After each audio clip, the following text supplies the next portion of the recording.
Dear teachers, welcome to JSN English Learning. We are with Unit 6 of the revised PGTRB syllabus, and we begin a discussion on William Faulkner's Nobel Prize acceptance speech. அப்போ William Faulkner Nobel prize winner.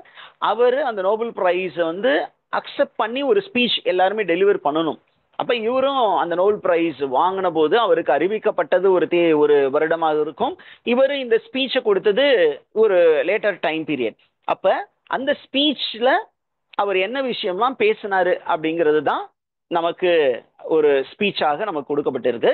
அப்போ who is William ஃபாக்னர்னு first பார்த்துட்டு தென் we will get into the Nobel Prize acceptance speech and the ideas that are discussed there. William Faulkner யாரு அப்படின்னா is an American novelist, short story writer and a playwright. அவர் short story writer, novel எழுதியிருக்கிறாரு. அதே நேரத்தில் நிறைய பிளேவும் எழுதியிருக்காரு. He lived between 1897 to 1962. இவர் எதை பற்றி சார் அதிகமாக எழுதினாரு அப்படின்னு கேட்டீங்கன்னா, he portrayed the American South and its complexities, including race, class and family dynamics. நீங்க பார்த்தீங்கன்னா அந்த அமெரிக்கன் நார்த், அமெரிக்கன் சவுத் அப்படிங்கிற ஒரு டிவைட் இருந்தது. மக்கள் அந்த அமெரிக்காலே வந்து இந்த ரெண்டும் இருக்கு. Okay, what is it call? American north and American south. What is American south அப்படின்னு கேட்டீங்கன்னா, American south is actually the Latin American countries, அதெல்லாம் அந்த பக்கத்தில் தான் இருக்கு. Okay, poverty stricken countries. Okay, இந்த பாவர்ட்டி ஸ்ட்ரிக்கன் கண்ட்ரீஸ் இருக்கக்கூடிய அந்த மக்களுடைய பிரச்சனைகள், அங்க இருந்த ரேஷியல் ப்ராப்ளம், கிளாஷ் ப்ராப்ளம், அதே நேரத்தில் அந்த ஃபேமிலிக்குள்ள இருந்த ப்ராப்ளத்தை தன்னுடைய நாவல்லையும் சரி, ஷார்ட் ஸ்டோரியிலையும் சரி, அந்த பிளேலையும் சரி ஹைலைட் பண்ணாரு. இதற்காக இவருக்கு நோபல் பரிசு வழங்கப்பட்டது. இலக்கியத்திற்கான நோபல் பரிசு 1949 வருடம் கொடுக்கப்பட்டது. இவர் பார்த்தீங்கன்னா நிறைய எழுதியிருக்காரு. அதில் ரொம்ப முக்கியமான works the sound and the fury என்ன ஒர்க்கு, ரொம்ப ஃபேமஸான ஒர்க். ஏன் அப்படின்னா மேக்பெத் அப்படிங்கிற அந்த ஒரு பிளேயில் இருக்கு இல்லையா, அதில் life is told by a idiot full of sound and fury signifying nothing அப்படின்னு அங்கே ஒரு ஃபேமஸான ஒரு லைன் உண்டு. Life is a tale told by an idiot.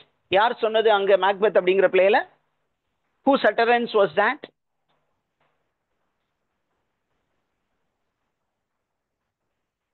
மேக்பெத்தோடது தாங்க. மேக்பெத் சொல்லக்கூடிய ஒரு statement, life is a tale told by an idiot full of sound and fury. உள்ள ஒண்ணுமே இல்லை சார், ஆனா பயங்கர கோபம் தாபங்கள் நிறைந்தது. அப்ப அங்க சவுண்ட் அண்ட் ஃபியூரி அப்படிங்கிற டைட்டில இன்ஸ்பிரேஷனா வச்சுக்கிட்டு ஒரு நாவல் எழுதியிருக்கிறாரு. that was published in 1929. As I Lay Dying was published in 1930. Light in August published in 1932. இவர் பார்த்தீங்கன்னா அந்த மாடர்னிஸ்ட் ட்ரெடிஷன்ல வருவார். அப்போ இவர் எப்படிப்பட்ட நரேட்டிவ் டெக்னிக் பயன்படுத்தினார் அப்படின்னா, எக்ஸ்பெரிமெண்டல் நரேட்டிவ் ஸ்ட்ரக்சர் அதை பயன்படுத்தினாரு. அதே நேரத்தில் ஃப்ராக்மெண்டட் நரேட்டிவ் ஸ்டைலையும் தனது நாவல்களில் பயன்படுத்தினாரு. சரி, இவர் இந்த நோபல் பிரைஸ் ஸ்பீச்சை எப்போ டெலிவர் பண்ணாரு அப்படின்னா, on December 10, 1950 he delivered Nobel Prize acceptance speech. Is the information clear, teachers? What is the content of this particular Nobel Prize acceptance speech அப்படிங்கிறத நம்ம லிட்டில் லேட்டர் பார்ப்போம். அதுக்கு முன்னாடி இந்த ஸ்பீச் வந்து எங்க டெலிவர் பண்ணாரு அப்படிங்கிறதையும் சொல்லணும். அப்போ William Faulkner delivered Nobel Prize acceptance speech on December 10, 1950 at the Nobel Banquet. இந்த நோபல் பிரைஸ் லாரியட்ஸுக்கெல்லாம் ஒரு பேங்க்வெட் கொடுப்பாங்க, ஒரு டின்னர் கொடுப்பாங்க. அந்த டின்னரில் எங்கே அப்படின்னா, it was in city hall at Stockholm, Sweden. அங்கே வந்து இந்த ஸ்வீடிஷ் ஃபவுண்டேஷன் தான் இந்த நோபல் பிரைஸே கொடுக்குறாங்க, நிறைய டிசிப்ளின்ஸில் கொடுக்குறாங்க. அப்போ லிட்ரேச்சரில் இவருடைய பேர் வந்து பரிந்துரை செய்யப்பட்டு ஷார்ட் லிஸ்ட் பண்ணி அவரை வந்து பிரைஸ் வின்னர்னு அறிவிச்சதுக்கப்புறம் இவர் அந்த ஒரு செரிமனி நடக்கும், அந்த செரிமனிக்கு போகிறாரு. இவர் அங்கே ஒரு ஸ்பீச் டெலிவர் பண்ணார். அந்த ஸ்பீச் உடைய கண்டென்ட் தான் நமக்கு அப்படியே கொடுத்துருக்காங்க. இந்த ஸ்பீச்சை தான் கொடுத்துருக்காங்க. நான் அதை அப்படியே என்ன பண்ணுறேன்னா, I have broken into key points and I am discussing with you. Okay, when was this speech delivered? கரெக்டா சொல்லுங்க. December 10, 1950. Yeah, December 10 and 1950 at City Hall of Stockholm, Sweden. ஸ்வீடன்ல அந்த சிட்டி ஹால் அப்படிங்கிற பிளேஸ்ல அவர் டெலிவர் பண்ணாரு ஒரு speech. அந்த ஸ்பீச்சை வந்து நமக்கு கொடுத்துருக்காங்க. அதை அப்படியே உங்களுக்கு நான் சொல்லிக் கொடுக்க போறேன். அதுதான் நம்முடைய இலக்கு. ரொம்ப சிம்பிளா நம்ம சொல்லிக் கொடுக்கணும். அதுதான் நம்முடைய வேலையே. நவ் இவர் அந்த ஸ்பீச்சை தொடங்குறாரு.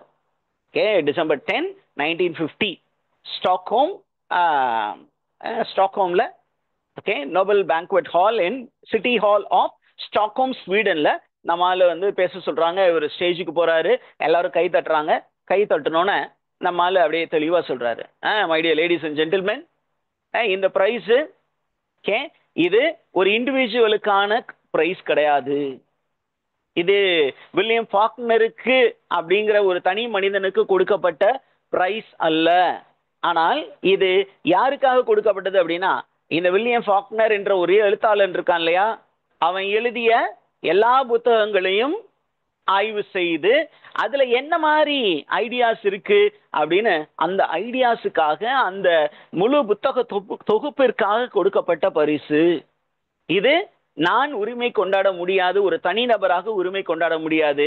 எனது இலக்கியத்திற்கான பரிசு. அந்த இலக்கியத்துல நான் ஒரு ஐடியாஸ் வந்து சொல்லியிருப்பேன் இல்லையா, அந்த ஐடியாஸை ரெக்கக்னைஸ் பண்ணி கொடுக்கப்படக்கூடிய ஒரு பரிசு. புரியுதுங்களா? அவருடைய அப்ரோச்சே ரொம்ப வித்தியாசமான அப்ரோச்சா இருக்குல்ல. எல்லாரும் என்ன பண்ணுவாங்க, என்னோட நான் பாடினேன் தெரியுமா, நான் மியூசிக் போட்டேன் தெரியுமா, நான் புத்தகம் எழுதானவன் தெரியுமா அப்படின்னு சொல்லும்போது சொல்ல, இது எனக்கு கொடுத்தது இல்லை, நான் ஒரு சாதாரண மனுஷன். ஆனா எனக்குள்ளார இருக்கக்கூடிய ஆன்மா புத்தகங்களை படைத்தது. எனக்குள்ளார ஒரு ஸ்பிரிட் இருக்கு.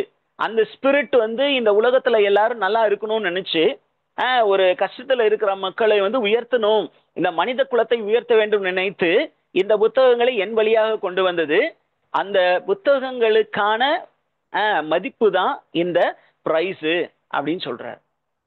இந்த புரிதல் உங்களுக்கும் வந்துருச்சா teachers? Did you understand what he was trying to say? Yes, sir. Right. Then he tries to speak about the process of writing. Writing அப்படிங்கிறது ஒரு சாதாரண ஒரு ப்ராசஸ் இல்லை. இது ஒரு லைஃப் டைம் ஒர்க். ஒரு மனிதன், இப்போ நான் வில்லியம் ஃபாக்னர் அப்படிங்கிற ஒரு மனிதன் என்ன பண்ணுறான் அப்படின்னா, சும்மா எழுதிட முடியாது. ஒரு எழுத உட்காந்தீங்கன்னா உங்கள் மைண்டு வந்து ஹீட் ஆகிடும். பிகாஸ் உங்களுடைய லைஃப் எக்ஸ்பீரியன்ஸ், உங்கள் கண்ணில் நீங்கள் பார்த்தது, உங்களுடைய ஆன்மா அனுபவித்தது, உங்களை போல சக ஆன்மாக்கள் இந்த உலகத்தில் அனுபவித்த கஷ்ட நஷ்டங்கள், துரோகங்கள், அது எல்லாத்தையுமே என்ன பண்றீங்க, உள்வாங்கி கொண்டு அதை ஒரு புதிய வடிவத்தில் எல்லாருக்கும் விளங்கும்படியாக கொடுக்க போறீங்க. அப்ப இது ஒரு கஷ்டமான வேலை. I have spent a lot of time to produce this body of literature அப்படின்னு சொல்லிட்டு இப்ப என்ன பண்றாரு, இந்த ஒரு ரெக்கக்னிஷன் இருக்கு இல்லையா, அந்த நோபல் பிரைஸ் அப்படிங்கிறது ஒரு ரெக்கக்னிஷன். இந்த ரெக்கக்னிஷன் தனி மனிதனுக்கான ரெக்கக்னிஷன் அல்ல. இது வில்லியம் ஃபாக்னர் என்ற ஒரு எழுத்தாளர் அவர் எழுதிய அந்த ஒர்க்குக்கான ஒரு ரெக்கக்னிஷன் அப்படின்னு சொல்லிட்டு, எதுக்காக சார் இந்த ஒர்க்குக்கு இந்த பிரைஸ் கொடுத்தாங்க அப்படிங்கும்போது, it was given because the books serve a higher purpose. இந்த புத்தகங்களில் இருக்கக்கூடிய கருத்தியல் ஒரு மேன்மையான ஒரு காரியத்தை செய்தது. அந்த மேன்மையான காரியம் என்ன அப்படின்னு கேட்டீங்கன்னா, இந்த மனித ஆன்மாக்களை தூண்டி எழுப்பியது. எதற்காக அப்படின்னா, அநீதிக்கு எதிராக குரல் கொடுப்பதற்காக, அன்பை ஆயுதமாக கொண்டு இந்த உலகத்தை மாற்ற வேண்டும் என்று சொன்னதற்காக இந்த புத்தகங்களுக்கு கொடுக்கப்பட்ட ஒரு நம்பிக்கையின் அடையாளமான ஒரு பரிசு. சரி சார், இப்போ நோபல் பிரைஸ் அப்படின்னு ஒன்று விஷயம் கொடுத்தா அதுக்கு பிரைஸ் அமௌண்ட் உண்டு, சரியா? Nobel prize Nobel prize amount அப்படின்னு ஒரு விஷயம், அந்த ஒரு பட்டயம் இருக்கும். அந்த பட்டயத்தோடு என்ன பண்ணுவாங்க, ஒரு டிப்ளமா கொடுப்பாங்க, ஒரு கோல்டு மெடல் கொடுப்பாங்க, அதோடு என்ன பண்ணுவாங்க, ஒரு பெரிய பணமுடிப்பும் கொடுப்பாங்க. அப்போ அந்த பெரிய பணமுடிப்பும் வருமே சார் அப்படின்னு ஒரு சில பேர் பார்க்கும்போது அவர் சொல்றாரு, இந்த பெரிய பணமுடிப்பு இருக்கு இல்லையா, இந்த பெரிய பணமுடிப்பு எதற்காக கொடுக்கப்பட்டது அப்படின்னா, அதுக்கு ஒரு பின்னாடி ஒரு பெரிய ஸ்டோரி இருக்கு. உங்களுக்கு தெரியுமா teachers, why all these things were given? Why Nobel Prize was given? யாருக்காவது தெரியுமா? Nobel prize, sir Alfred Nobel யாருன்னு தெரியுமா?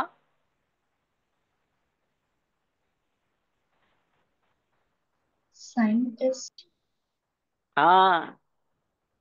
சொல்லுங்க, அப்படியே யாராவது ஒருத்தர் சொல்லுங்க. சர் ஆல்ஃபிரட் நோபல் என்ற ஒருவர் இருந்தார். அந்த ஆல்ஃபிரட் நோபல் என்பவர் என்ன பண்ணாரு? கன் பவுடர் கண்டுபிடிச்சாரு. இது மனித குலத்திற்கு பயன்படும் என்று நினைத்தார். ஆனா அவரது வாழ்நாளிலேயே இந்த கன் பவுடர் அப்படிங்கிறது பீஸுக்கு பதிலாக மக்களை கொன்று குவிப்பதற்காக பயன்படுத்தப்பட்டது. அப்ப அந்த பணம் அந்த கன் பவுடரை பேட்டன்ட் ரைட் வாங்கியிருந்தாரு. அதை கொடுக்கும்போது எல்லாரும் அதை வாங்கி பயன்படுத்தும் போது இவருக்கு நிறைய பணம் சேர்ந்தது. பெரிய உலகத்துல பெரிய பணக்காரராக மாறினார். ஆனா அந்த பணம் அவருக்கு சந்தோஷத்தை கொடுக்கவில்லை. ஏன்? அவர் கண்ணுக்கு முன்னாடி மனிதம் அழிந்து கொண்டிருந்தது. அப்ப இந்த மனிதத்தை அழிய விடாமல் என்ன பண்ணணும்? காப்பதற்கு ரிசர்ச் பண்ணக்கூடிய ரிசர்ச்சர்ஸ்க்கு, அதற்காக மனித குலத்தை மீட்டு எடுக்க வேண்டும் என்று உழைக்கக்கூடிய சிந்தனையாளர்களுக்கு அவங்களுடைய ஒர்க்கை ரெக்கக்னைஸ் பண்ணி என்ன பண்ணணும்? பண முடிப்பு கொடுக்க வேண்டும், பட்டயம் கொடுக்க வேண்டும் என்று முடிவு பண்ணி ஒரு ஃபவுண்டேஷனை உருவாக்குனார். It's called the Swedish foundation. அப்ப அதுல ஒரு பெரிய பேனல் உண்டு. அந்த பேனல்ல என்ன பண்ணுவாங்க? ஒவ்வொரு டிசிப்ளின்லையும் யாரு நல்லா பண்றாங்க, யாரு இந்த மனித குலத்தை மேம்பாட்டத்திற்காக உழைக்கிறாங்கன்னு சொல்லி பார்த்து அவங்க நாமினேஷன் ப்ராசஸ் உண்டு. அந்த நாமினேஷன்ல ஷார்ட் லிஸ்ட் பண்ணி வின்னர் அனௌன்ஸ் பண்ணி அவங்கள வர சொல்லி அவங்கள என்ன பண்ணுவாங்க? ஒரு கோல்டு மெடல் கொடுப்பாங்க, ஒரு டிப்ளமா கொடுப்பாங்க. அது இல்லாம $1.1 மில்லியன் மதிப்புள்ள கேஷ் அமௌண்ட்டும் கொடுப்பாங்க. அப்ப இவர் என்ன சொல்றாரு? ஓகே, எனக்கு நீங்க என்னுடைய ஒர்க்கை ரெக்கக்னைஸ் பண்ணி என்ன பண்றீங்க? எனக்கு ஒரு பாராட்டு விழா நடத்துறாங்க. இது எனக்கான பாராட்டு விழா இல்லை, என்னுடைய ஒர்க்குக்கான பாராட்டு விழா. அதனால இந்த ஒர்க்குக்கான பாராட்டுக்கு நீங்க பெரிய மானிட்டரி பெனிஃபிட் கொடுப்பீங்க. இந்த மானிட்டரி பெனிஃபிட் எதுக்கு கொடுக்குறாங்கன்னு ஒரு ஒரு கருத்தியல் இருக்கு. அது அந்த பணத்தை நான் என்ன பண்ண போறது இல்லை, வில்லியம் ஃபாக்னருக்குன்னு நான் பயன்படுத்த போறது இல்லை, நான் என்னுடைய சுகபோக வாழ்க்கைக்காக பயன்படுத்த போறது இல்லை. இதை மக்களின் வாழ்வியல் முன்னேற்றத்திற்காக, அங்க அமெரிக்கால இருக்கக்கூடிய நலுவடைந்த கருப்பின மக்களின் முன்னேற்றத்திற்காக இந்த பணத்தை நான் டெடிகேட் பண்ண போறேன் அப்படின்னு ஒரு விஷயத்த சொல்லி முடிச்சிடறார். சொல்லி முடிச்சுட்டு என்ன பண்றாருன்னா, அந்த கூட்டத்துல நிறைய யங் ரைட்டர்ஸ் இருக்கிறது அப்படின்னு நோட் பண்றாரு. பார்த்துட்டு என்ன சொல்றாருன்னா, இன்னைக்கு நான் இந்த ஸ்டேஜ்ல நின்று நான் உங்களை அட்ரஸ் பண்ணிக்கிட்டு இருக்கேன். ஏன் அட்ரஸ் பண்றேன் அப்படின்னா, நான் எழுதிய ஒர்க்கு பிரிவினவாதத்தை பரப்புவதாக இல்லாமல் அன்பை பரப்புவதாக எனது ஒர்க் அமைந்திருக்கிறது. அப்ப மனிதனை நல்ல வழியில் கொண்டு போக வேண்டும் என்ற உயரிய நோக்கத்தோடு எனது எழுத்துக்கள் இருந்ததனால் அந்த ஒர்க்கை ரெக்கக்னைஸ் பண்ணி இந்த ஸ்வீடிஷ் ஃபவுண்டேஷன் இந்த பிரைஸ் கொடுத்துருக்கு. எனக்கு கொஞ்சம் நம்பிக்கை இருக்கு. என்ன நம்பிக்கை? நான் எப்படி எந்த உயரிய நோக்கத்தோடு எழுதணும் அதே நோக்கத்தோடு எழுதக்கூடிய நிறைய இளம் எழுத்தாளர்களை நான் இங்கே பார்க்கிறேன். நாளைக்கு நீங்களும் என்ன பண்ணுவீங்க? நான் நிற்கக்கூடிய இடத்துல நீங்களும் நின்று உங்க காலத்துல இளைஞர்களாக இருக்கக்கூடிய இதை சமூக மாற்றத்திற்காக வேலை செய்யக்கூடிய மக்களை அட்ரஸ் பண்ணுவீங்க அப்படின்னு எனக்கு ஒரு நம்பிக்கை இருக்கிறது. நீங்க செஞ்சுக்கிட்டு இருக்க வேலையை தொடர்ந்து செய்யுங்க. அவருக்கு மட்டும்தான் பிரைஸ் கொடுத்தாங்க, எனக்கு கொடுக்கல அப்படின்னு மன வருத்தம் வேண்டாம். இன்று என்னுடையது, நாளை இந்த பெருமை பாராட்டு எல்லாம் உங்களை சேரும் அப்படின்னு சொல்லிட்டார்.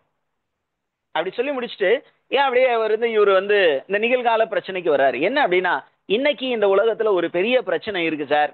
என்ன பிரச்சனை அப்படின்னா, இந்த உலகம் பயத்தின் பிடியில் இருக்கிறது. மனித ஆன்மா பயத்தின் பிடியில் சிக்கி தவித்துக் கொண்டிருக்கிறது அப்படிங்கிற ஒரு விஷயம். ஏன் சார் பயத்தின் பிடியில் சிக்கி தவித்துக் கொண்டிருக்கிறது அப்படின்னா, அவரு அமெரிக்க நீங்க வில்லியம் ஃபாக்னர் வாழ்ந்த காலத்துக்கு கொஞ்சம் முன்னாடி எல்லாம் பாத்தீங்கன்னா நிறைய உள்நாட்டு கலவரங்கள் நடந்தது.